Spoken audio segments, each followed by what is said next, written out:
साथियों, उस रात क्या हुआ था।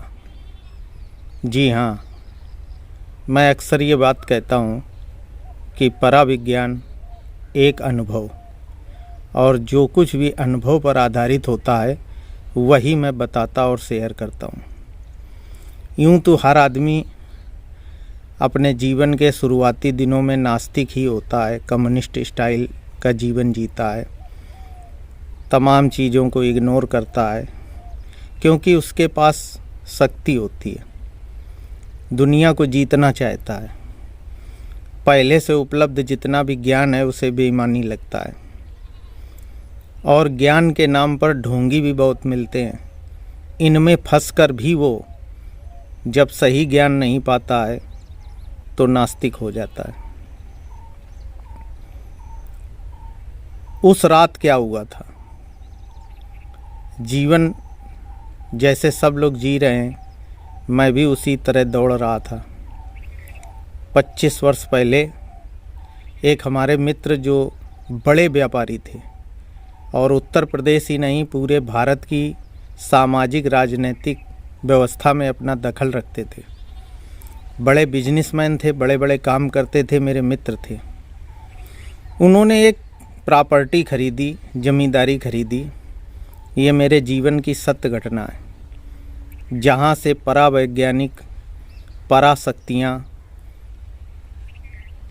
आध्यात्मिक शक्तियाँ, ज्योतिष, इनकी ओर मेरा ध्यान गया। उसके पहले कभी ध्यान नहीं गया।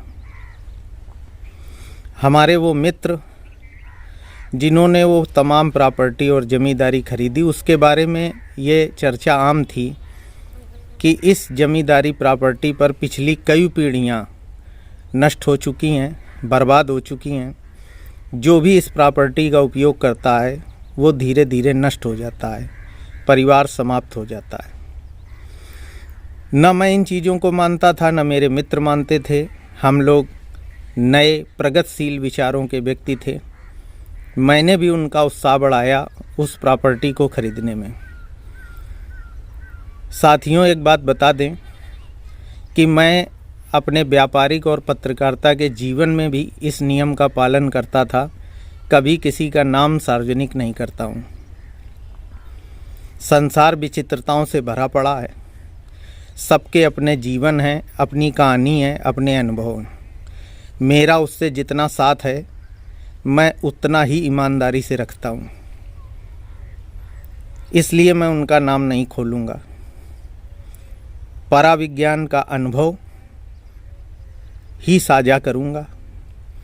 उस प्रॉपर्टी को खरीदने के बाद जब उन्होंने इस्तेमाल की, उस मकान में रहे, तो वो व्यक्ति जिसके हजारों लोग पैर छूते थे, बड़ा बिजनेसमैन था, सामाजिक राजनीतिक भी जीवन था, 3 साल के अंदर वो आसमान से ज़मीन पर आ गया। अब इसको क्या कहेंगे। संयोग से उस प्रॉपर्टी में जो पुराना मकान था वो इतना जर्जर और खंडहर हो गया था कि विचार बना इसे गिराकर बना लिया जाए। मैं अपने उस मित्र के जीवन के तमाम अच्छे और बुरे में साथ रहा हूँ। उस मकान को जब गिराकर बनाया जा रहा था मित्रों, तो उस मकान की नींव में गहरे एक घड़ा निकला। लोगों ने सोचा कि इस घड़े में सोना चांदी होगा, लेकिन जब वो खोला गया, सैकड़ों वर्ष पुराना वो घड़ा कोई तांत्रिक क्रिया थी जो किसी ने उस घड़े में बनाकर तंत्र करके उस घड़े को उनके मकान में गाड़ दिया था। इसीलिए कई पीढ़ियां उस प्रॉपर्टी, उस मकान में नष्ट होती चली गईं। समाज में ये चर्चा रहती थी कि ये भुतहा हवेली है, ये प्रॉपर्टी किसी को फलती नहीं है। आपके जीवन में भी ऐसे तमाम अवसर आते होंगे कि लोग कहते होंगे कि ये ज़मीन किसी को फली नहीं। प्रगतिशीलता की दौड़ में हम लोग इन बातों को मानते नहीं हैं, इग्नोर कर देते हैं। वो मकान की वो तंत्र क्रिया हटाकर दोबारा मकान बना, वो फिर उसमें रहे, लेकिन रहा बसा उनका जो जीवन या धन, प्रतिष्ठा सब चली गई। ये 25 वर्ष पुराना वाक़या है। तब एक तांत्रिक से मिला गया, वो पहुँचे हुए थे, उन्होंने बताया कि इसमें तंत्र क्रिया की गई थी। इसको इस प्रकार 30 दिन की तांत्रिक क्रिया आपके घर में रात में होगी, तभी ये ख़त्म होगा। लेकिन ध्यान रहे, ये क्रिया कितनी भी आप करना चाहें पूरी नहीं कर पाएंगे। ईश्वर की कृपा होगी, आपके भाग्य में होगा तो ही ये तंत्र क्रिया होगी, वरना ये जीवन में अनुभव आएंगे। तंत्र क्रिया के दौरान ये चीज़ें दिखेंगी और आप 30 दिन की प्रक्रिया पूरी नहीं कर पाएंगे। साथियों, ये अनुभव है। मैं भी उन मित्र के साथ जिज्ञासावश उस तंत्र क्रिया में शामिल हुआ। 30 दिन मैं और वो मित्र तथा वो तांत्रिक उनके घर पे रहे। रात में साधना की जाती थी और आश्चर्यजनक मैंने जो देखा, जो वीडियो का विषय है कि उस रात क्या हुआ था। सारी नियम, सारी क्रियाएं करने के बाद भी तांत्र क्रिया के आखिरी 30वें दिन, उस तांत्रिक क्रिया के आखिरी 30वें दिन रात्रि में साधना पूर्ण हो जाती। लेकिन जैसा तांत्रिक ने कहा था, अचानक घटाएं आईं, डरावने दृश्य आए। जहाँ पर क्रिया हो रही थी वहाँ के आसपास के वृक्षों और पौधों में अजीब अजीब आकृतियाँ उभर कर सामने आने लगीं। अजीब अजीब परछाइयाँ अट्टहास करने लगीं। इतना भय का वातावरण चारों तरफ से हो गया। ये कोई कहानी नहीं सुना रहा हूँ, प्रत्यक्ष देखा, साझा किया अनुभव है। अत्यंत वातावरण डरावना हो गया। डरावनी परछाइयाँ आ गईं, घटाएं आ गईं, यहाँ तक कि बिजली कड़कने लगी, जबकि कोई मौसम खराबी का समय नहीं था।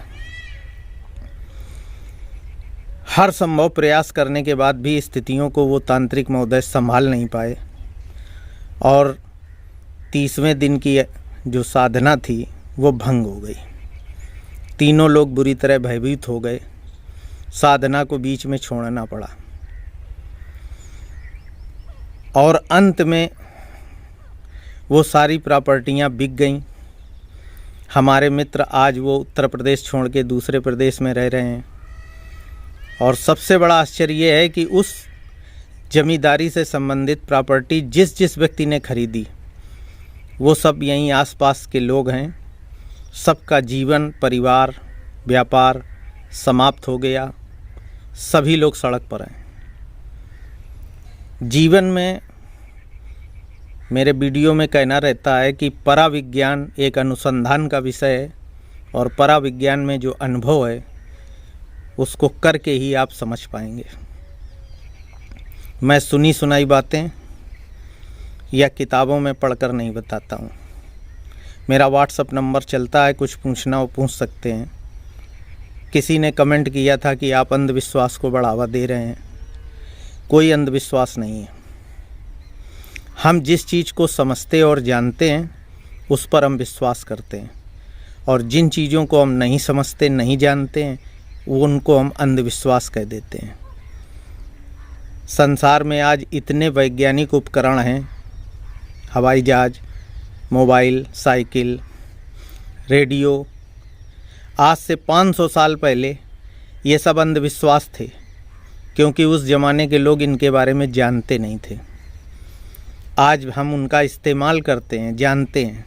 हमारे घर में है, आपके घर में है, तो हम उसे विज्ञान कहते हैं। इसी प्रकार पराविज्ञान और उससे जुड़े तंत्र मंत्र, ज्योतिष, शक्तियाँ हम जानते नहीं हैं, तो हम अंधविश्वास कह देते हैं। मित्रों, अनुभव करें, प्रयोग करें, आंखें खोलें। आज भी ऐसे तमाम आपको केस मिल जाएंगे जहां एक अच्छा भला इंसान तांत्रिक शक्तियों के चक्कर में पड़कर या कोई उसका दुश्मन किया कराया टोना टुटका करवा देता है और वो उसका परिवार, उसका शरीर नष्ट होने लगता है। तमाम लोग आसमान से ज़मीन पर आ जाते हैं। ऐसा क्यों होता है? कभी विचार करें, और विचार की इस यात्रा में जब आगे बढ़ेंगे तभी आप पराविज्ञान को समझ पाएंगे। मैंने ये अनुभव आज साझा किया उस कमेंट पर जो ये कहते हैं कि ये अंधविश्वास है। मित्रों, 25 वर्ष पहले कुछ ऐसी घटनाएं और भी मेरे जीवन में हुई, मेरे मित्रों के जीवन में हुई।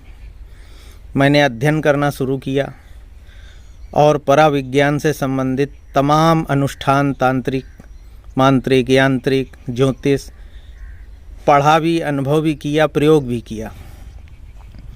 असफलताएं भी मिली, सफलताएं भी मिली, और तब जाकर मैं इस नतीजे पर पहुंचा कि यह भी एक विज्ञान है। इसे अंधविश्वास कहकर धिक्कारे नहीं। ज़रूरत है एक अच्छे सच्चे गुरु की, जो आपको जल्दी नहीं मिलेगा, और मिलेगा तो उसकी शर्तें होंगी। आप उन शर्तों पर खरा उतरेंगे तभी वो उस मार्ग पर आपको आगे बढ़ाएगा। तो उस रात क्या हुआ था 25 वर्ष पहले, जहाँ से मेरी यात्रा पराविज्ञान की चली, मैंने संक्षिप्त में बिना नाम लिए साझा की। आप लोग विचार करें और इन शक्तियों को समझने, जानने, अनुभव करने का प्रयास करें, तभी किसी पर कोई टिप्पणी करें, उसके पहले नहीं। जय श्री राधे। प्रभु आपका कल्याण करे।